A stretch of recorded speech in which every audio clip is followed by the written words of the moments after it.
Aku sampai merasa siapa aku sekarang tuh berapa ya? Iya, persenannya tuh tinggi gitu. Dimana penempaan membentuk aku tuh persenannya tinggi. Karena di penempaan ini ngajarin aku pribadi untuk bisa mengerti ya, untuk bisa adaptasi, untuk bisa terus menyesuaikan sama kondisi apapun itu gitu.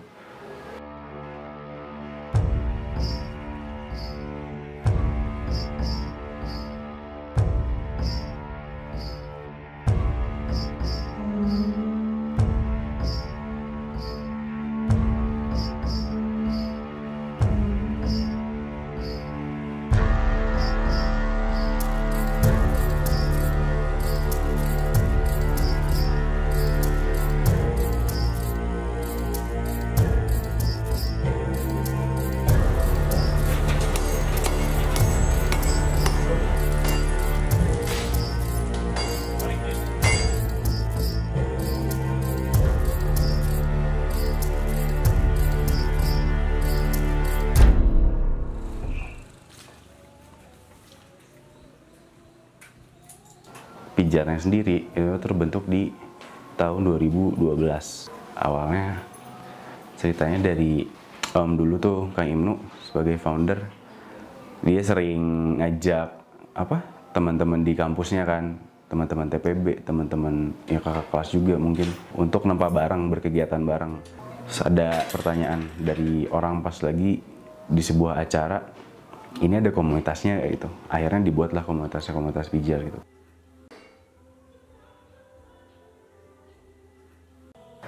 Saya udah bergabung sejak SMA kelas 2, kira-kira 2014. Awalnya tahu pijar menempa dari kakak saya. Kakak saya juga dulu member di sini. Dia tuh tahu awalnya dari suatu acara pokoknya, ketemu sama ketua pertama pada waktu itu gitu, pada zamannya. Ya awalnya kalau pas di zaman SMA kelas 2 itu ya masih bener-bener cuma asik-asikan aja sih, karena kan masih zaman SMA ya, masih eksplorasi lah banyaknya gitu, masih belum tahu mau ngapain. Ya akhirnya baru sekitar 4 tahun ke belakang lah mulai aktif laginya.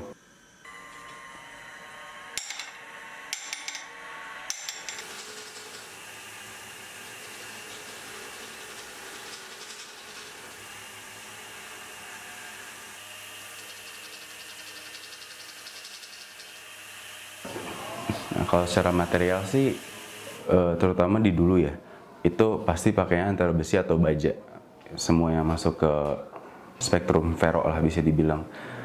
Nah, kalau sekarang memang udah sangat beragam sih. Kita sampai perak juga digarap, terus sempat kuningan dulu sering, sama tembaga gitu. Nah, sekarang udah kita coba eksplorasi di luar besi dan baja gitu, udah banyak banget yang dicoba digarap.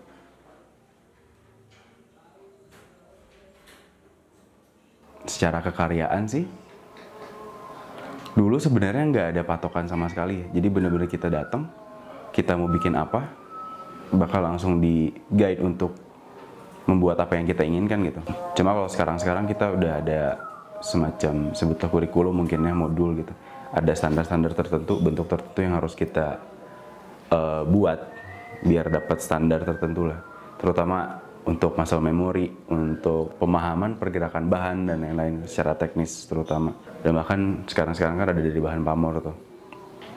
Sebenarnya kalau secara kekaryaan, kalau aku sih suka berpendapat bener-bener cuma dibatasi kreativitas masing-masing aja sih sebenarnya.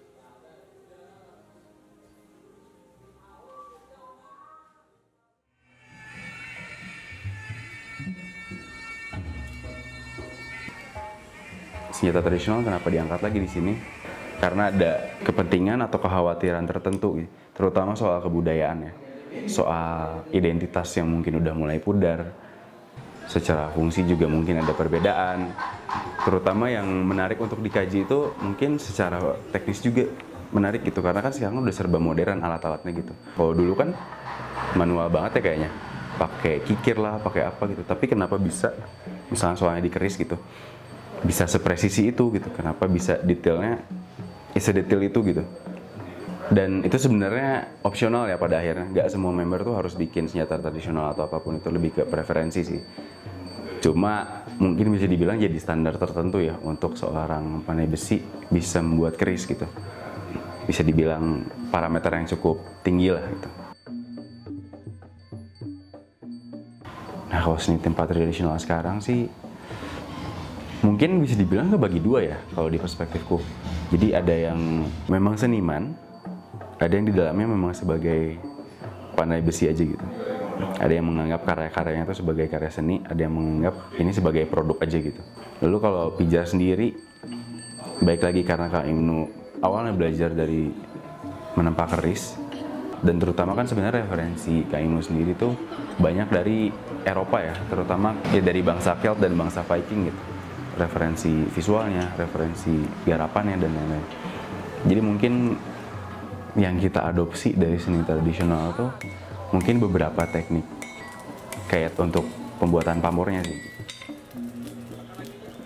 Secara teknis ya, sebenarnya pamor bisa dibilang cukup sederhana secara konsep mungkin ya. Intinya dia adalah beberapa bahan yang akhirnya ditumpuk lalu disatukan tapi tidak dilebur gitu. Jadi disatukan dalam artian mereka masih punya karakter masing-masing tapi mereka tetap bersatu. Jadi saling melengkapi bukan saling melawan gitu. Ini kayak Bhinneka Tunggal Ika mungkin ya. Nah materialnya kalau sekarang ya rata-rata dipakainya besi baja sama nikel.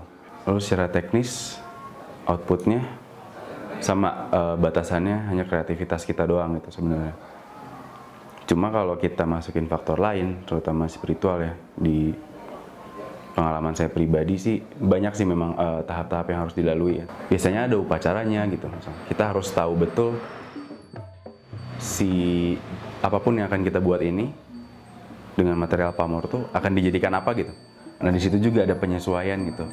Pamor-pamor ini tuh bakal dipakai oleh orang yang seperti apa, kebutuhannya apa, itu tuh bakal disesuaikan. Upacaranya pun nanti berbeda, doa-doa yang disampaikan pun berbeda gitu.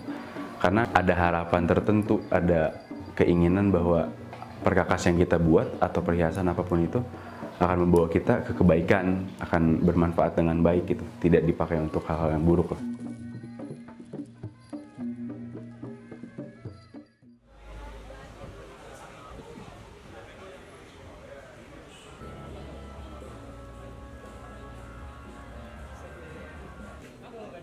Kita ada program ya di Pijar sendiri itu disebutnya Forging on the Road gitu. Jadi program ini tuh kita sengaja jalan-jalan lah sebutnya.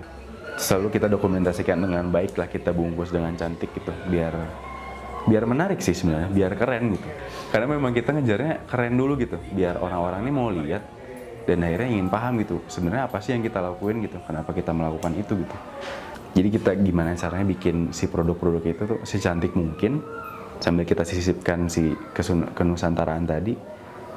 Nah di fase penjualan lah atau mungkin ya pas lagi dia beli kita jelasin juga gitu, kita edukasi sebenarnya kenapa sih pakai bahan pamor gitu, kenapa sih kuningin, kenapa bentuknya gini, kenapa ada pola-pola tertentu gitu. Nah ini salah satunya udan mas nih sebutannya, patternnya. Kenapa udan mas gitu misalnya, udan mas atau UFO ada makna bahwa udan mas ini akan membawa kesejahteraan untuk orang yang memesannya terutama. Cuma mungkin kalau ke anak muda sekarang itu sih lewat Forging on the Road ya.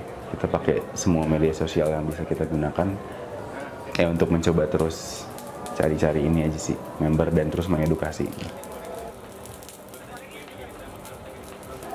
Jadi kan di penempaan tuh ada satu tahap, terutama di pisau quenching sebutannya kan. Kita menyipuh si pisau itu gitu. Jadi kita bakar sampai temperatur tertentu, terus dimasukin ke minyak atau ke air kan. Fungsinya kan untuk mengeraskan itu. Nah di tahap itu tuh sangat sering kalau nggak hati-hati ya, kalau nempanya nggak benar, temperaturnya nggak benar gitu mungkin, dia tuh bisa jadi patah gitu.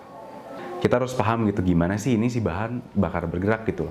Kita harus paham harus di temperatur berapa kita mukul biar pergerakannya efisien. Kita juga harus paham gimana sih cara mukul yang baik dan benar biar nggak melukai diri kita sendiri gitu. Dan bahkan kadang-kadang kayak suka ngomong tuh kita juga harus paham ini si pisau maunya jadi gimana sih gitu.